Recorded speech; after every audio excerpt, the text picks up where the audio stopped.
No mai, haere mai ki Aotearoa Rugby Pod. Welcome to the Aotearoa Rugby Pod, brought to you by Ashley and Martin Medical Hair Centres after a crazy old weekend of Super Rugby. Who knows what's going to happen? My picks don't, and most of the picks in our picking comp don't, so we'll touch on that a little bit later. But let's look at Moana, let's look at the Drua, how well they went. Let's see what happened to the Blues. Plenty of interesting stuff going on within Super Rugby. We've also got a special guest coming into the show today. We've got the kids round this weekend, and that means the Marvel jerseys going from north to south. We're looking at superheroes like Spider-Man, Black Panther, Captain America, Iron Man, and the Hulk on the jerseys. And jersey culture appears to be growing within New Zealand. We're seeing a lot more old school jerseys being worn. We're seeing people across the internet trading them. So we're bringing one of them into the show today, Duncan Wood from Boom for Vintage. So we'll have a chat with him about that culture and what it's bringing to rugby as a wider culture as well. So lots there. So let's go to our men inside the studio. James Parsons, of course. Bryn Hall beaming in from Japan as well. Guys, the Chiefs, we thought they were unstoppable. We thought they were just superb in the second half, especially leading through. They got in there against Drua, and that second half, they let it go. Yeah, they did. I mean, they started extremely well, but it was the discipline that really killed them in the end. And they had dominated the first 3 weeks through fast ball, keeping the ball alive. Those conditions were not for that. Do you know what I mean? And maybe they still got in that habit of trying to play that game, and little dinks in behind that led to opportunities for the Fiji and Drua. But I think the overall reason for me was the 14 penalties.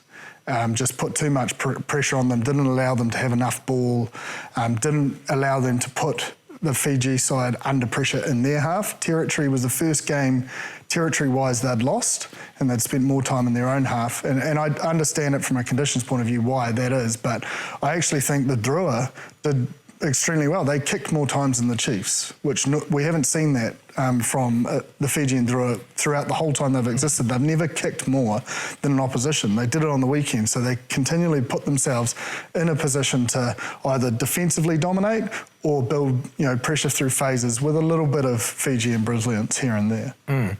The Chiefs, on the other hand, Brenna, in the second half, halved the amount of kicking they did, and suddenly they fell off.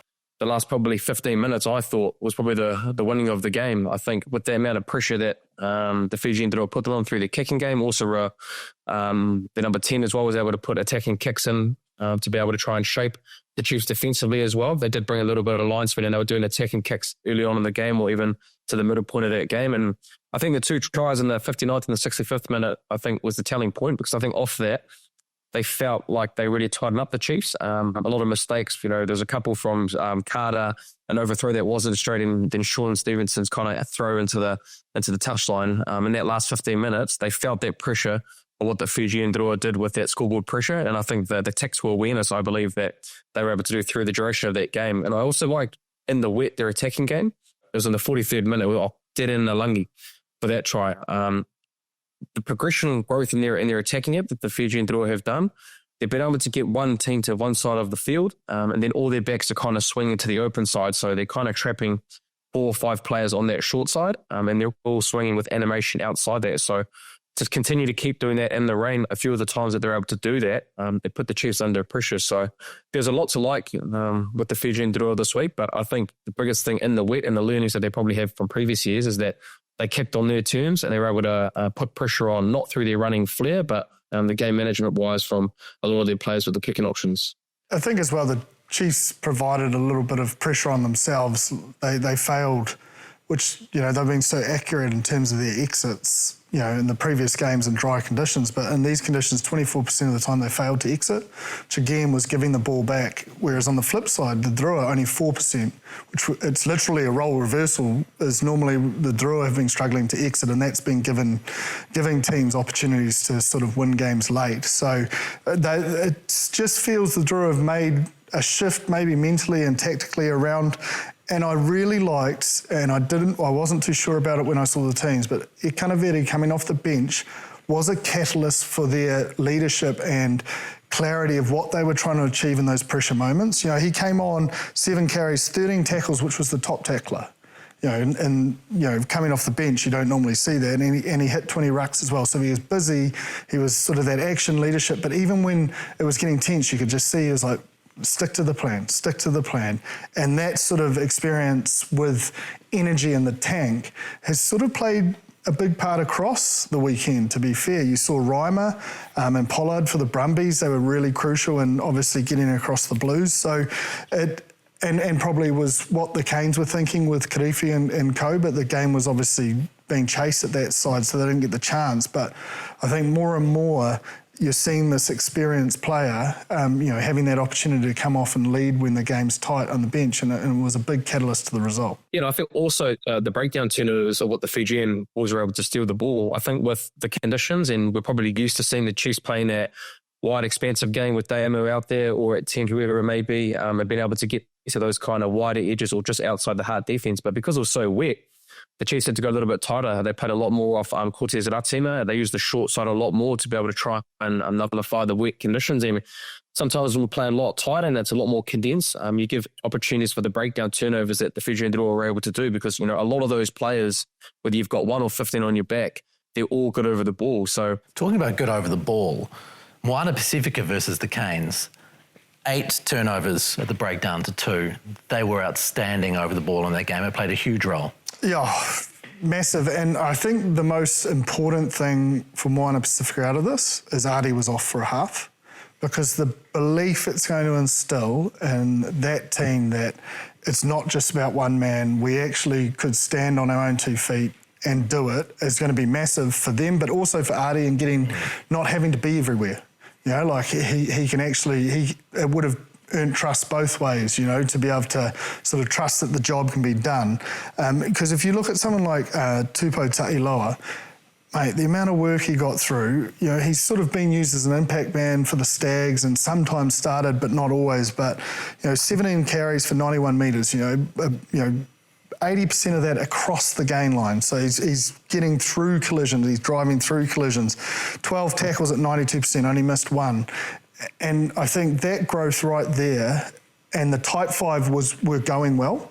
But, they were using the big men to get those sort of pick and go tries or round the corner tries in the 22. But that confidence for the loose forward trio is going to be massive in terms of where they can actually get to now, because it's now not just looking at Ardie going, he's the saviour. It's like, man, we're on an even playing field now. We can do it.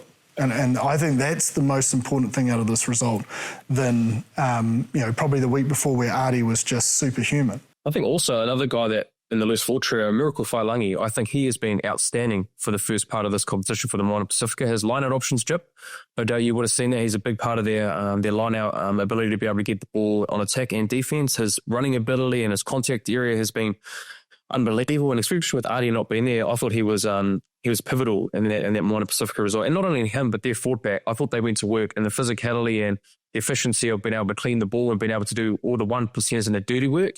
I thought they were right on par. And that takes us to our Ashley and Martin turning point for the week. Ashley and Martin Medical Hair Centres bringing you this analysis. Patrick Pellegrini. He's an Aussie-born Tongan international, spent time at Coventry in the UK and has been picked up by Moana Pasifika. Played an outstanding game. What did you like about the way that he turned this game? Balance of attack. He conserved energy in the right parts of the field, and the stats back this up massively. They kicked 31 times to the Canes 25. Again, it's not a stat you normally see Moana Pasifika winning, and I know it's not a winning thing, it's what presents itself. But also 8 turnovers. 8 turnovers. So all to foot, play down there, back our phase play defence, which is really, really strong. And then the way he sort of, I suppose, made the most out of a yellow card. Again, amazing, I suppose, vision from a kick sense, but that straight after half-time, those 2 tries, were orchestrated around his direction, his management, but also the tanks were full. They weren't empty from, helter-skelter first 40. They were methodical in where they were going to play. They were methodical in how they were going to play, and they just gave the Hurricanes no option. Whereas on the flip side, the Canes gave them plenty. Because he's obviously spent a lot of time in the Northern Hemisphere, and kicking game and kicking management are trying to find space. That's probably a big part of what they do up in the Northern Hemisphere. So if he can continue to keep doing that, especially with the big boys, and they can balance that up with a nice kicking game, not using all the energy in all the wrong areas of the field, it'll be very, very good for the Moana Pasifika moving forward. So very impressed. You look at the first try, the chip and chase off the line out, they get really quick ball. He sees that space with the fullback coming up and puts the ball in behind to be able to start the half very, very well with a try. And then the counter-attack, he does kind of a counter-attack, catching the ball, evades that defender, and then has been able to, I guess, make a line break off that and been able to score a try with Tom Savage, an unsung hero. If you look at that clip, he's able to play the halfback role to get there off that line break, to get the ball to the edge, and they score a try off that. So I thought their second half, they were able to execute and been able to, I guess, play with patience and been able to score points, where I thought in the first half, they were similar. I think they were making a lot of opportunities, but, that last pass, that last decision-making error just wasn't there in the first half, and I thought they did that brilliantly in the second half, leading up to probably the last 15 minutes, where I thought whether they rested on their laurels or maybe the Hurricanes just came in and threw the kitchen sink at them and played without fear, because, they scored 2 to 3 tries in that last 10, 15 minutes, which probably isn't something that Moana were wanting to see in that last 15 minutes. But yes, a really pivotal performance, and I think Pellegrini was perfect in terms of being able to get their kickstart for the Moana Pasifika in the second half. I just want to make note about the Canes as well. And you sort of mentioned around the lack of breakdown turnovers, like they score the bulk of their points this season from turnovers, and not having that access, and I suppose the work of the cleaners of Moana Pasifika to sort of nullify that. But it's also a warning, I think, to other teams that are going to go play Moana Pasifika at home or even away, is that you can't just expect the space is going to be there. And what I mean by that is the Highlanders sort of fell into this trap, and the Canes did as well, in terms of their carry to pass ratio was 69%. So 69% of the time they're carrying, and the other time they're passing. But normally they're in those high 80s. So they're rushing to where the perceived space is, or rushing to think they're going to dominate on the edge. And that's what led to the sort of 19 turnovers with the lightning quick ball. Because Moana Pasifika don't send pointless numbers in at the breakdown, they're sort of fanning and their phase D is actually quite good. It's set piece D where they struggle, but phase D is extremely good. And with 75% lightning quick ball, it almost happened too quick. In a weird way, that it forced errors, because it was like, oh, we've got to get it there, or, and then someone's in front of you, you bobble that pass. So they really knew how the Canes could break them down, and they just didn't let them get their mojo going until probably when the Canes really, probably could have won it had that pass from Cam Roigard found the inside. They just lit things light, and you're like, oh, this is what they can do. But other than that, it was a real sound, I suppose, restriction of the Canes' strengths in the way they played, which again I think comes back to Taumatene and Pellegrini and the way they orchestrated this game. Now, I got a text message. Sometimes I get text message from Jippa and Bryn saying, I want to chat about this, and that means we're hot and we're going to get into that topic, no problem at all. In that game, we saw Kyron Tamoifalau get the ball, break out, do his usual piece of magic, and then jump over the top of a player. We also saw for Wales, the former Canterbury player, Blair Murray, do something similar and have it called back. Because it becomes, everyone loves it, don't they? And to be fair, Tamoifalau was quite tall, and it probably looked a little bit less obvious than Murray, who's short and actually had to give it a good hurdle. And both tries amazing. And from a spectacle point of view, I'm not trying to be Captain Boring, but you go back to Charlie Faumuina when the Lions jumped up to catch that pass. Until it's a problem, it's not a problem. So everyone's going, oh, it's amazing, and then it's going to happen. Someone's going to leap off the ground, clip them, or a serious injury is going to happen. I just think we need to make it clear it's not the NFL, and we're not trying to be Saquon Barkley, and have highlight reels of everyone trying to leap over, because it will end in tears eventually, or it will cost a game like we saw in Wellington against the British and Irish Lions. Yeah, we saw Naholo try to jump over the ruck as well. Rule 911 says players must not do anything that is reckless or dangerous to others, including leading with the elbow or forearm, or jumping into or over a tackler. So that pretty much covers it off. But this kind of came to be a couple of years ago when Peter Gasoa-Kula did a jump over the top, scored a try for the Chiefs. New Zealand Rugby sought some clarity from World Rugby. They said, yeah, that's illegal. You can't go about doing that. But it is a case-by-case basis. The danger element is judged by the referees. So if a player was to be diving at your ankles to tackle you and you've got no choice but to jump in the air, that's not such a big thing. It's when you're trying to hurdle someone and could catch them with your knee. Yeah, and that's why I tried to differentiate Murray's and Taumoefalau's, because you actually only really saw it on replay. Like at the time, it wasn't as obvious as I suppose Murray's was, but I do think that's because of the height difference in Taumoefalau, his stride and the way he runs, probably looks like that was normal. There was another thing that happened on the weekend where people were kind of questioning what's going on with the laws, and that was when the Blues threw the ball in short of 75, 76 minutes in against the Brumbies to Sam Nock, who was standing at the front, and it was called not straight. Now, of course, we've been told this year that there's this, if the opposition doesn't go up, you can throw it not straight. So we've sought a bit of clarification on that as well, because we've had some emails through from some of you, and please email through at aotearoa@rugbypod@sky.co.nz. This email came from Stephen Gillum. Under the interpretation of the rules, what's to stop a hooker tossing it to the first man in a way that's not very straight at all, and it's impossible to contest? Well, in fact, we saw on the weekend that you can't do it. You can't do it unless someone is jumping. The rule stands as it used to. Yeah, well, very clear. And players do know it because it's the first thing, I know when the sort of law came to it, a lot of people, what's stopping us from just throwing it straight to the halfback? And obviously it is, they still want the line-out contest, and if that is to get into the air, that's fine, and no one wants to compete, let's play on. But that one at the front normally is done when you're under pressure. Yeah. So it's just saying, giving an even contest for the person that's standing next to that it still has to be straight, rather than, or to play at tempo, you still got to get it straight so that they at least have that opportunity. Whereas if you don't jump, well, you've decided not to do that, so let's play on. Yeah. So that's the logic, I suppose, behind it. So there's no bail out there for a team that can't do lineouts very well in a game. No. Yeah. No. Basically, if you're both just standing there and not jumping, then it's not straight. And if someone jumps, then you've got the ability to throw it not straight. That's kind of how it works. So the Blues. Why don't they take us onto the Blues then? You want to talk about the Blues? What happened in that second half? Yeah, look, I think let's go back to before the comp started, and what we said did really, really well for them, and it was their ability to manipulate the backfield through kicking. And again, we saw, similar to the Chiefs, we saw, very, very few kicks. So they lost the territory battle, pretty even on possession, but a lot of that was done in their own half. And I think, between their set piece accuracy, they won't be liking that because they were top of the, pops last season. And when they win games, that is a big cornerstone to their game plan, getting started and getting that ball on the front foot.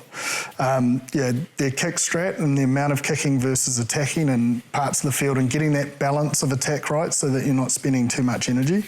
And then I suppose the last thing for them is around their defence. Statistically, they tackled it 96%, which is pretty amazing when you think about it with the speed of ball.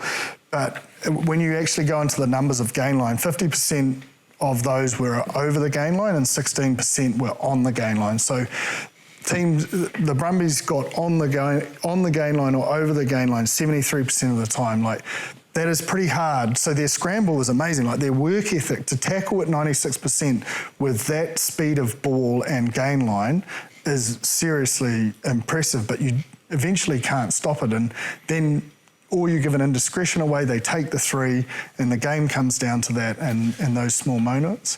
And then obviously off the back of things they can control, I think they'll learn, similar to the Highlanders game, around the decision with the penalty. They were 5 up, they went to the corner to back themselves, but it was just one of those games where it was so tight. So maybe that 3, taking it to 8, then puts the pressure back on the Brumbies in the final quarter, having to throw the ball around to score twice. Whereas when they know they're in the race and they can win it by 3, it's a different ball game. So that was potentially, and look, they could have scored a try and it's only 1 point and it doesn't matter. But if you were to try and nitpick where I suppose they would want to improve, is probably those 4 areas. We've seen, you've talked a lot about exits. Looking at the stats from the weekend, the turnover stats, the Blues had 14 in the second half. The Reds turned over 22 times. The Blues turned over 22 times. The Force turned over 20 times. The Hurricanes turned over 19 times. Brynner, it seems no matter what way any of the stats go, no matter anything's happening anywhere else, if you get into that area of turnovers, you're in trouble. Yeah, you are. You just give teams ample opportunities to try and score points, right? So, look, I look in that first half, they had a few turnovers in that first half as well, but they were actually able to score points through the execution. They had 3 tries. Bodie had a great try in that first 15 minutes. They did some really good animation around that. He was able to take it to the line and scored that try. You look at Angus Tartavales. I really enjoyed the second pivot that Forbes played in that attacking sequence, because I think we're under no illusions that they can play nice and tight. That was really the success that they had last year, but I think they are evolving into having that style, but they are able to go a little bit wider, and that Forbes try was a perfect part of that. And looking at that, and then the defensive pressure around Cam Christie, I thought was outstanding for his first start of the ad, to be able to then score off that through the quick ball that they were able to get in that first half. So if you're looking at that first half, even though it wasn't perfect, they were able to score points in some good areas that I think they have gotten a lot better around this year. But I think, to come back to your question, Ross, when you're turning over the ball, 20 plus times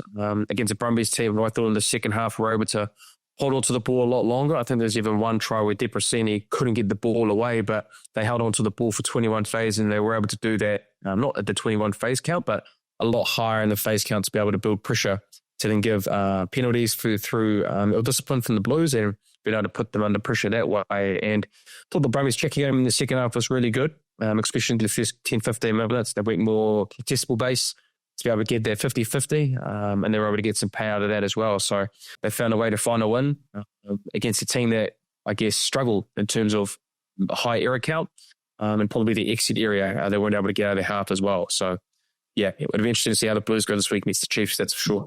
Stats paint half the picture, and you look at the 14 turnovers in the second half, you look at the few amount of kicks, those turnovers were happening in their own half, and similar to the Chiefs against the Drua, it was just handing the ball back to a side in the Brumbies that we know are very disciplined, and that they will just play basic rugby until they get a penalty and get to go to their maul or take the 3. So one feeds the other, and I think getting themselves in a position where they can kick on their terms sooner, the Blues will go back to what we've seen. It's just, there's an evolution. Obviously, there is a desire to evolve their game from last season, but it's just at what speed? It's maybe just taking little steps towards where they want to be, where utopia is, so that they can still win games. Because, as Bryn said, I think the first half was fine. If you look at it, 8 turnovers, probably a little bit high, but they had more ball, they kicked more, they played in the right parts of the field, they got points, and that just didn't happen in the second half. And I think it's just too easy to go, Bodie wasn't on there. It's that, if they wouldn't have won last year if that was the case. Do you know what I mean? So I don't think they would be looking at it like that. There's a lot of, I suppose, variables that go into that result. And I think it's just unfair to say it's one person that caused that. Now, the Crusaders, who were heading into their game, were languishing at the bottom of the table and worried that if they lost to the Reds that they'd stay there like last year. They looked $1 million at times. Yeah, they did. Look, I think the biggest thing that I saw was their breakdown and their face play attack and defensively the defensive pressure that they put on the Reds. You look in that first half, it was 29-7 going into half time, and I think Will Jordan has had a great start in terms of what he's been able to bring to that attacking side with the Crusaders. You look at that try to be able to get the ball out the back, very similar to Bowden's try on the weekend, being able to go through that space like we'll probably see with Richard Malonga being in that pivot when he was there at Crusaders, to be able to go through that gap and been able to use his pace to score that try. And then been able to see that space in behind with Shea Fihaki in the 35th minute, seeing that space and being able to attack in another way, not only with ball in hand. And I think he's great in terms of what he brings to that Crusaders attacking ability, which they thoroughly missed last year. And I just think their breakdown area looked, I don't know if you saw it, but they looked a lot more efficient, a lot more dominant and ruthless in that area. Look, I don't know if you saw, but what I saw, they were landing on top of the Reds. They weren't just cleaning out the breakdown. Their mindset seemed like they wanted to put them on their backs, which in terms makes a long ruck, and that ball presentation was a lot better for Preston to be able to give them that attacking license of being able to have the face shape that they've shown on the weekend against the Reds. So, yes, some really good attacking stuff that I saw from them, but then also defensively, I know Levi Moore scores that last try, through a lot from defensive pressure, but what they did throughout the whole game, they put their skill set of the Reds under pressure that whole game. So I think they went away. I thought they were a little bit reckless in their line speed pressure the first couple of rounds, but they looked a lot better connected wise. And their one-on-one tackles when they needed to make them were a lot better. So, a much better performance from the Crusaders, and hopefully this, I guess, makes them move forward in more of a positive note than they did last year with that win on the weekend. There was a massive uplift, and to the point that it's looked like the Crusaders of old, take last season aside. The fact that Fraser McWright and the whole Reds team, who their DNA is turnovers at the breakdown, got zero, is if you watch the way the Crusaders clean Cullen Grace, Blackadder, they were tackling anything in and around the breakdown to the ground. So one, that creates more bodies on the ground, opportunities to attack. So their breakdown and their carry was gives the likes of Will Jordan and co the freedom and license to see space and take it. But I think the most important thing for me was defence. The Reds threw everything. They had 75% lightning quick ball, 56% gain line, 9 line breaks, nearly 1,000 run metres. Their scramble D, their desperation on defence, and their edge defenders, Sevu Reece, just massive sort of numbers and coverage across the field. But then within their system, Blackadder, the Reds have gone out the back, they've done their work, and they were like, look, we'll leave the edge. We'll trust that Sevu and Will can cover that, and we're coming up hard and we're coming to get you. And Blackadder did that massive hit which led to a try, but there were many other examples of it. But they just were very clear on the same plan, on the same page. And even when the Reds went into the sheds, they would have discussed, okay, this is what they're doing. Can we change it? They just didn't allow it. They gave no oxygen to them. And the Reds are a good side. And I don't think they could have done any more. The Reds only gave away 5 penalties. The Crusaders created everything. It was such a clinical performance, and another fantastic advert for afternoon rugby, because the skill set and the tempo was 41-minute ball and play. No one was there to muck around, both very fit sides, and they just went to it for 80 minutes. And the execution and the desperation on defence for me was just, and the brutality in the collision area was the Crusaders that I know that my ribs felt for years. It was very, very efficient.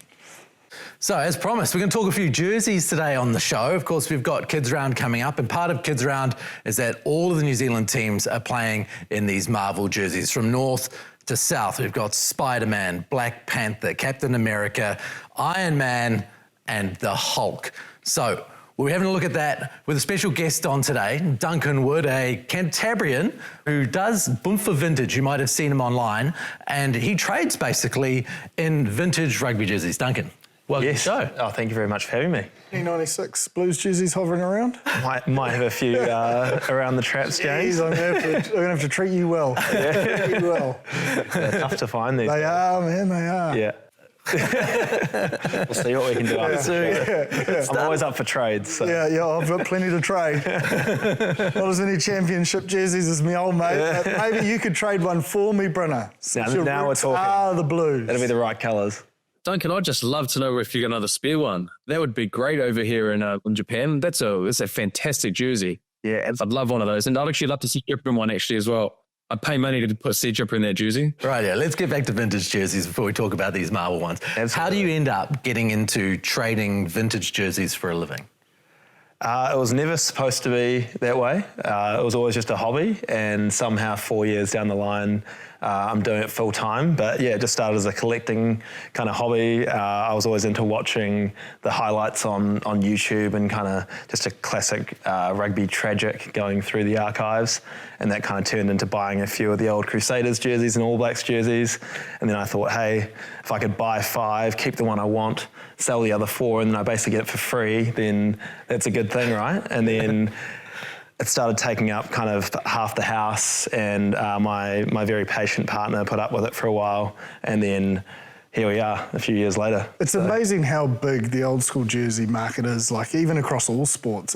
It seems you pay premium prices for the old school stuff. You do. One thing people don't realise, though, is that when they were sold, like back in 1997, for example, that Blues jersey you referenced, it was 250 New Zealand dollars at the time. Cheap. Wow. So if you kind of adjust that for today's price, it's around $450, $500. So although people look at the prices now like $600, $700 for one of those jerseys, it's not too far off what they were actually valued at the time, because they were just made with such high quality material. Yeah. So, but you are right. I mean, like match worn stuff can go for thousands of dollars, and Yeah, but even the replica stuff, like you look in the basketball singlets, like it's like $600-700 for a replica Kobe Bryant singlet or Michael Jordan. Yeah. Which is no different to this, because like you are literally going to stand out because bugger all people have it. Yeah, exactly. Yeah. It's kind of like trading cards and just anything that has scarcity. Yeah. You know, just if 2 people are willing to pay a whole lot for it, then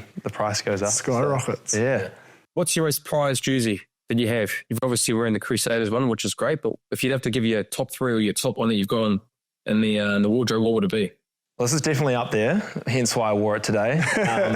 But I am a West Coaster, so I grew up in Greymouth, and I played Heartland Rugby for the West Coast, and I managed to find a late 90s Adidas red and white hooped West Coast jersey, so that's probably my favourite jersey in my collection. Did they do a replica of that at some point? Crusaders did, right? Oh, Yes, this is the Crusaders. yeah. I knew I'd heard of that story before. Yeah, so Bill might have even played in that game. he did. Yeah, so it was in 2011. It was after the Pike River mine disaster, and it was to raise money for the families. So they wore it up in a game in Nelson. Yeah. And I believe that Bryn's old halfback mate was the ball boy that day. Drummy was the ball boy that day. Yeah. And he's still got one of those jerseys and it still fits him. That's definitely a jersey that I would love to have. But yeah, they only made them for the game, and then I'm not sure what they did with them. They must have auctioned them. Yeah, it must have been charity auctions after, but hard to come by. Yeah. So. What about what's another? One of those old school black jerseys, like the Steinlager. Yeah. Must be up there.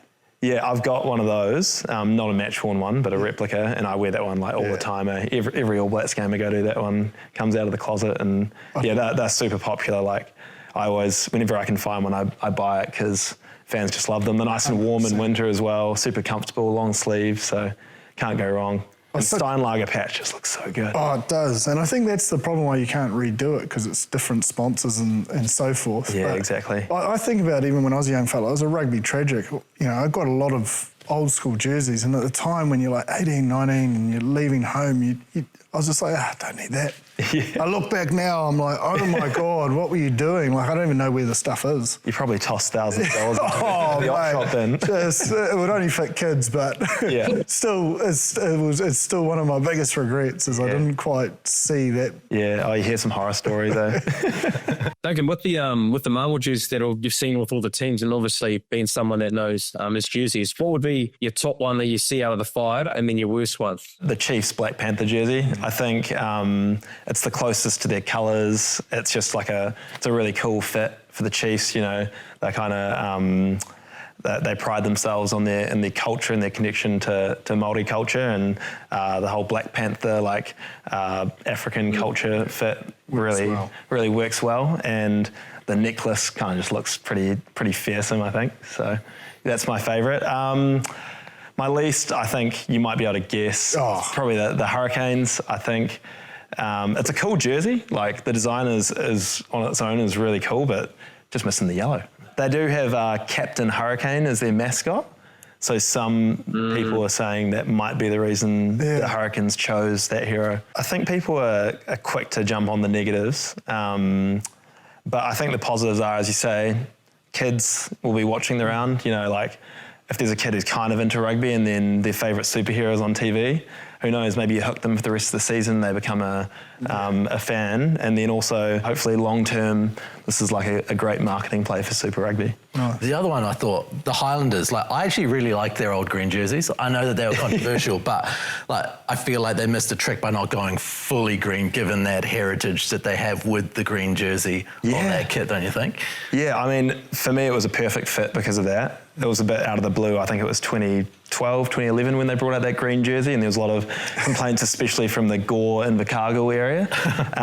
But, you know, they do stick out in our memory because they were so different and they were so out there. And there was never a problem with any colour clashes for them. But every other team kind of went full superhero. And then, as you say, the Highlanders, there's still a lot of their blue involved in the jersey. So I would have liked to have seen a full Hulk come out. But they did go for the purple shorts, which I'm excited to see on the field.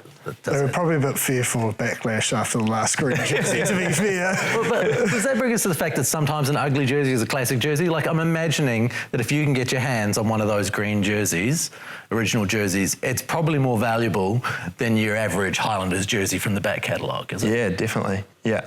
Because they weren't made for too many years, and I think maybe the sales weren't as high as some of their other ones. So what happens with some ugly jerseys is like they don't make as many of them, they don't sell as many, and so they actually become quite rare, and then people look back and they're like, oh, that was something different. That was actually quite cool. So, yeah, a good example is I brought in that Canadian 1995 World Cup jersey, and it's like a Technicolor maple leaf design. It's just ridiculous. But that one's kind of gone down in history as one of the greatest ugly jerseys. Yeah. People love it now. You just can't find them. It's a big power play when you pull one on. Yeah. And you know it's limited. You can rock around in it. I love a good old school jersey, but much easier to get in NRL than rugby. Yes. Yeah. And they've been selling those back catalogue jerseys for years, right? Those throwback Broncos jerseys and those things that you just...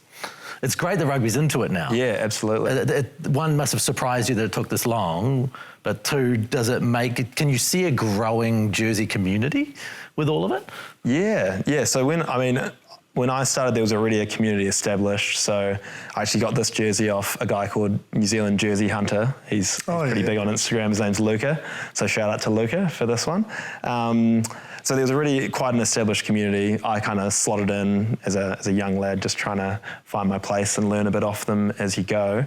But yeah, it's a pretty vibrant community on Instagram. People like trying to find the missing piece in their collection and also just showing what they've got. But there wasn't the retail angle. Like last year was the first time Super Rugby made throwback jerseys. The Chiefs had one in like 2017, I think, 2018. But all the other already metallic game, wasn't it? Yeah. Stripes, like horizontal stripes. Awesome. Yeah. But no other teams have really done that. And then Classic, took over the apparel license last year, and they made those throwback 1997 jerseys, and they just went bonkers. I stocked them on the site, and I sold every single one in like 2 days. It was just like a manic time in the household.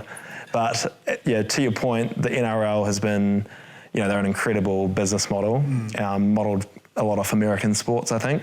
And it's great to see that rugby's now kind of tapping into that because people want it. It kind of takes you back to a certain time in your life, maybe a simpler time when you're like, your only worry was the footy on Saturday night and having a few beers with your mates. And, I think that's the power of nostalgia. It just takes you back to a different time. In terms of game-worn jerseys, what's your take on the importance of a name on the back?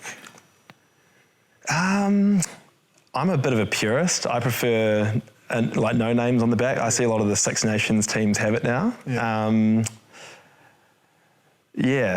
don't know if it's important or not. I just like clean design. So, there's not too much going on. It's not too busy. That's my preference. But some people love it.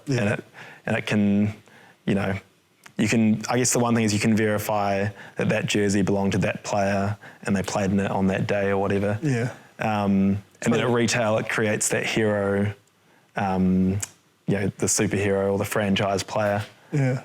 It's always interesting because I'm a little bit like you. I'm torn because it's the one thing I love about American sports is you sort of follow a player rather than a team. Right. Just because you don't have roots there. But then I'm a traditionalist that no one ever owns the jersey, so having a name on it sort of, it's a hard one to toy with, but I think over time the next generation is definitely more attracted to following players rather than so much being team orientated. Bryn Hall number 9, you would have loved to have that, wouldn't you, Brenner, on your Crusaders jerseys? Yeah, not many would have sold, mate. If I'm being honest, it was not. If it was number, probably Moana, that would have been gone there. But but to come back to that, like I think of the olden days, growing up, if there was a Carlos Spencer, if there was a Spencer with number 10 on the back, how many of that would have sold at the time? And even now, having like Murphy or Carter or anybody, McCall, whoever it may be from your franchises, having that possibility to go back to those memories that you do have to still wear it out in the present time, I think it would be pretty cool. So can understand the purist form of it, and I'm with you boys on that. But on the other side, it is pretty cool if you could bring back a Carter jersey.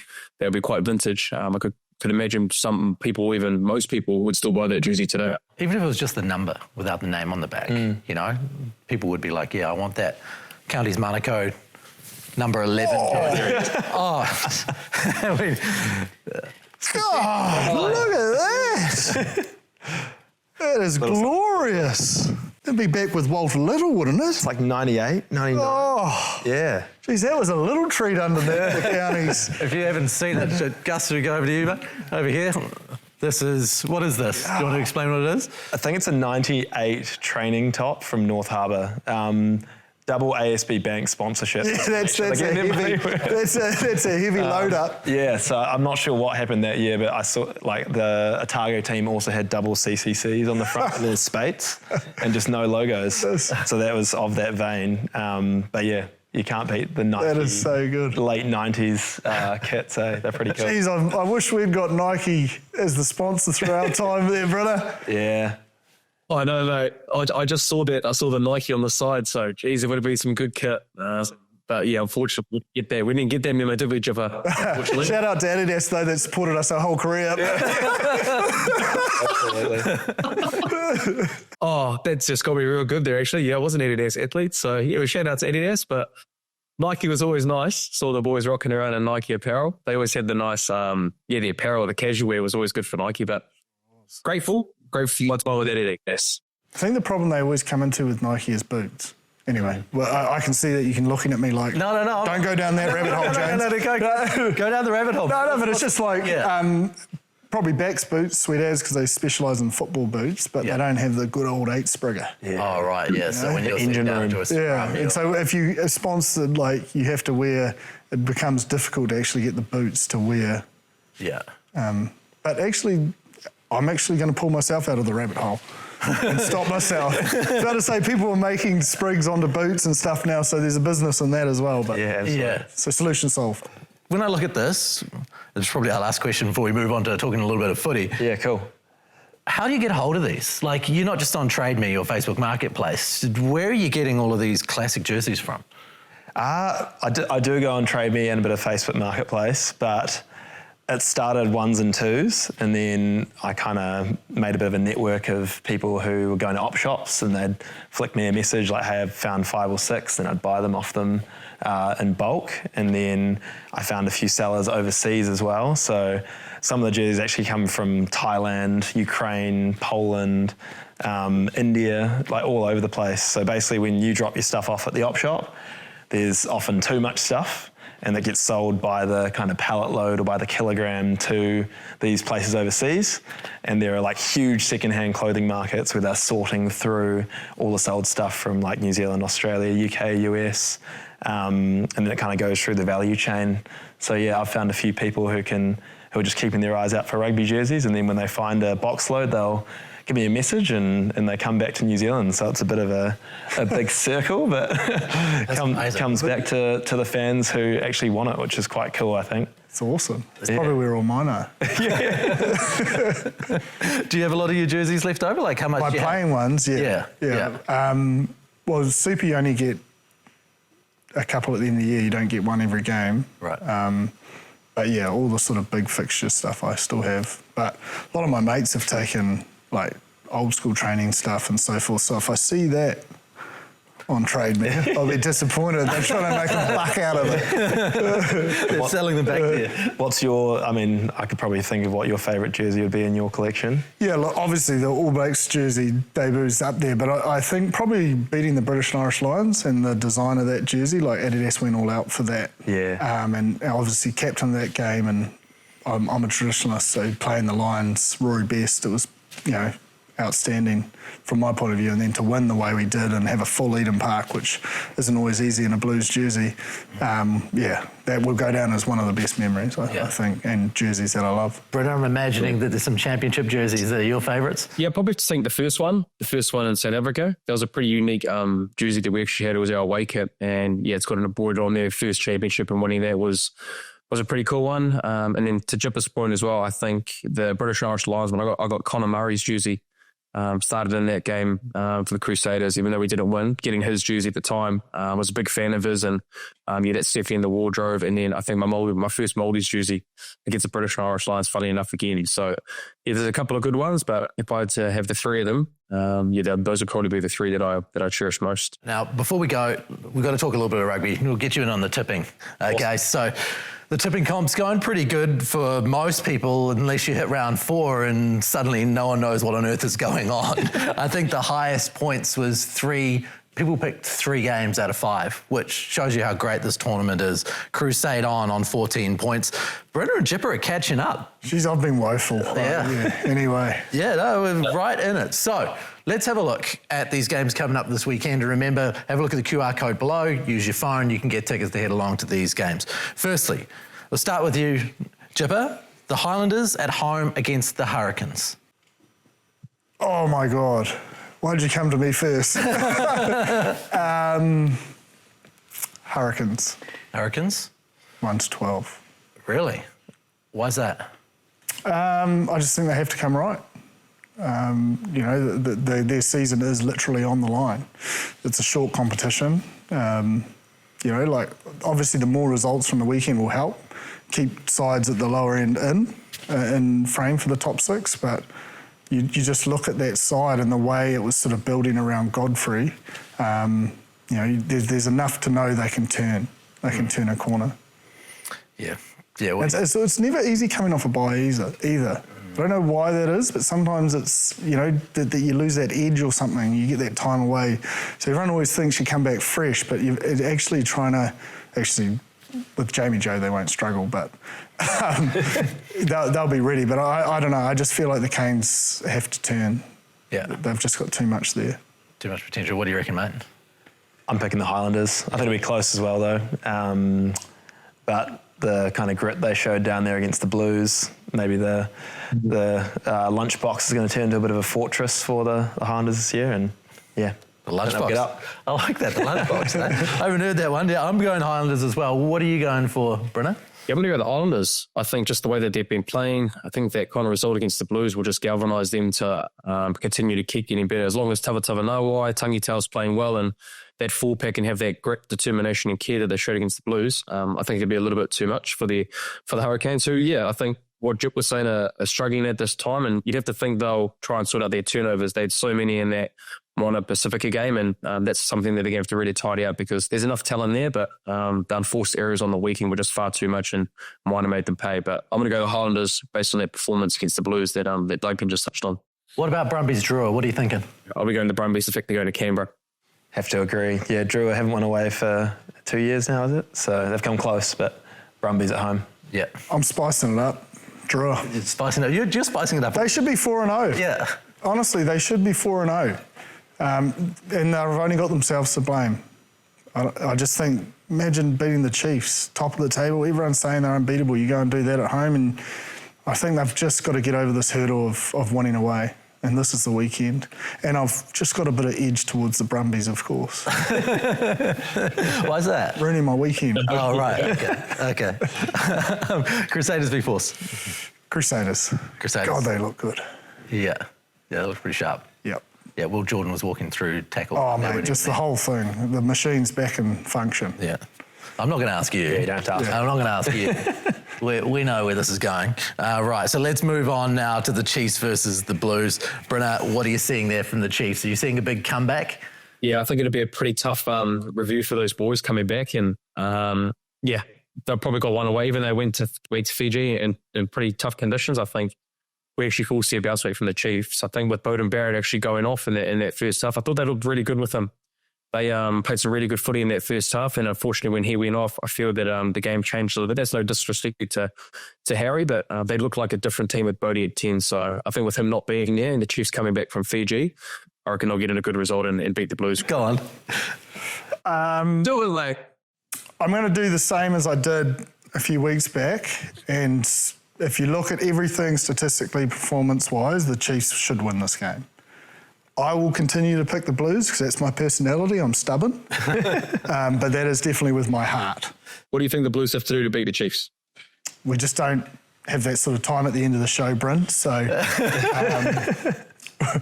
I'll just make sure there's not too much editing for Ross. So I'll leave that question till next week. He doesn't know. He doesn't know. Oh, no, I do know. But it's just you don't want me to, talk too much about how they'll do it. Go on. Well, I think their set piece was the cornerstone of their success last year, and their defence. So stopping points, and a lot of that's around discipline, not piggybacking teams in the field, and then their own conversion rate. They were so efficient in the 22. Opportunities are there. It's all in their control. They're fine. 96% tackling. But if they can just get their skill set right under pressure, limit turnovers, limit penalties, get their set piece back to that sort of 100%. And to be fair, going into the weekend, they were still number one line-out. But teams are slowly working that out as well. So there's a lot of frustration in their game that I believe can be overcome with enough work during the week. Yeah, what are your thoughts? I think the Chiefs will take it at home. It'll be a very tight game though. Hoskins is out. Suspended, Bowden's out. Is D-Mac back? Don't know. He's a question mark. Yeah. Even without him, I think the Chiefs will just take it, but it's a coin toss, really. It's hard. And in a coin toss in Super Rugby, you used to go with the home side. Now, who knows what on earth is going on anywhere? So, really, it's impossible to know, isn't it? So, I don't know. The Chiefs have had a tough start. They've had tough teams. They've travelled. They're coming back. The Blues could do it. It's going to be a close game, but I mean, I've just got to be honest. If you look at everything, squads, fitness of players, available players, Chiefs at home, people will laugh at me if I look down that camera and say the Blues. So I'm telling you, I'm going to pick the Blues, but logic says pick the Chiefs. Right. Okay. Reds versus Waratahs, Brynner. What are you thinking? Yeah, I'm going to go with the Waratahs, even though it is in Queensland. Look, we've kind of jumped on board with them this year. They've had a good start with results-wise, even though it has been a little bit ugly, but they've found ways to win, which I think this time of the year, it's a great way to build confidence. So I'll go with the Waratahs, but very similar to that kind of Battle of the Bombays. It can go either way, especially with that rivalry. But I was impressed with the Reds. Look, the way that they played against the Crusaders, even though the Crusaders got the result, I really liked what they did around their attack with their tip ball at the line. They were able to score off their offloads and long-range tries. So I think there's enough there for them to be able to take confidence away from Christchurch, but I think we've backed the Waratahs to have a good year this year. They've started well, and I think maybe this confidence might build them to be able to have another win against the Reds. I'll pick the Waratahs. I think they've got the squad, stars everywhere, and they kind of gelled for the first time in the weekend. A few scrappy wins early on the season, but seems to be coming together and but there will be a lot of emotion from the Reds. There's a lot going on in Queensland over with the Hurricane, so they'll want to put on a good show for their fans, and that could play into it. But I'll pick the Tars by a nose. It's definitely a factor. It's a big factor. Yeah.